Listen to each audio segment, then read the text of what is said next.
गरीब किसान की बेटी। एक बहुत गरीब किसान था। वो अपनी बेटी के साथ एक छोटी सी झोंपड़ी में रहता था। उसके पास खेती करने के लिए इतनी कम ज़मीन थी कि उसकी फसल को बेचकर उसे बिल्कुल थोड़े से रुपए मिलते थे।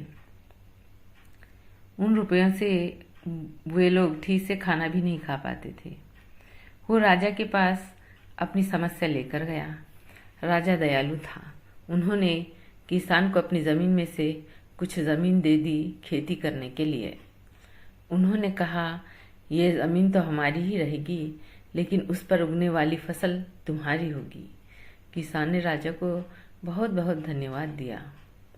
एक दिन वो खेत की जुताई कर रहा था, तभी उसका हल किसी कठोर चीज़ से टकराया। उसने वहाँ खोद कर देखा तो उसे सोने की एक ओखली मिली। किसान ईमानदार था।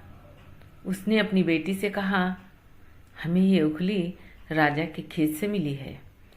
जिसकी ज़मीन है उसी की ये ओखली भी है, इसलिए हमको इसे राजा को लौटा देना चाहिए। किसान की बेटी बोली, नहीं पिताजी, आप ऐसा मत कीजिए। आपको सिर्फ ओखली मिली है।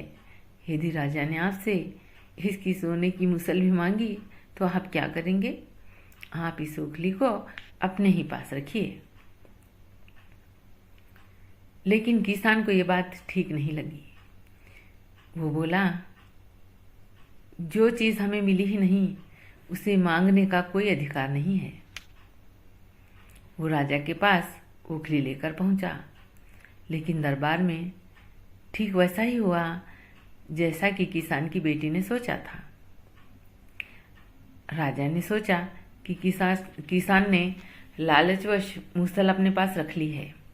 किसान बेचारा सोने की मूसल कहाँ से ला कर देता। नतीजा ये हुआ कि किसान को जेल में डाल दिया गया। जेल में न उसे ढंग से खाना मिलता था न पानी। किसान को ऐसी गलती की सज़ा दी गई थी जो उसने की ही नहीं थी। वो खाए पिए बिना निढाल हो गया। लेटे लेटे वो रोता रहता था और कहता था, बेटी की बात मान ली होती, काश मैंने अपनी बेटी की बात मान ली होती। एक दिन राजा ने उसे ऐसा कहते हुए सुन लिया। उन्होंने किसान से पूछा कि वो ऐसा क्यों कह रहा है। तब किसान ने राजा को पूरी बात बताई। राजा को अपनी गलती का एहसास हुआ। किसान को तुरंत छोड़ दिया गया। किसान की बेटी को राजा ने दरबार में बुलाया। उससे बातें करने के बाद राजा को पता चल गया कि वो अब कितनी बुद्धिमान है। किसान की बेटी को राज्य के खजाने का मंत्री बना दिया गया।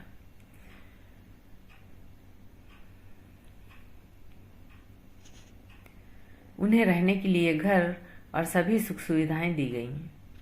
किसान और उसकी बेटी सदा खुश रहने लगे।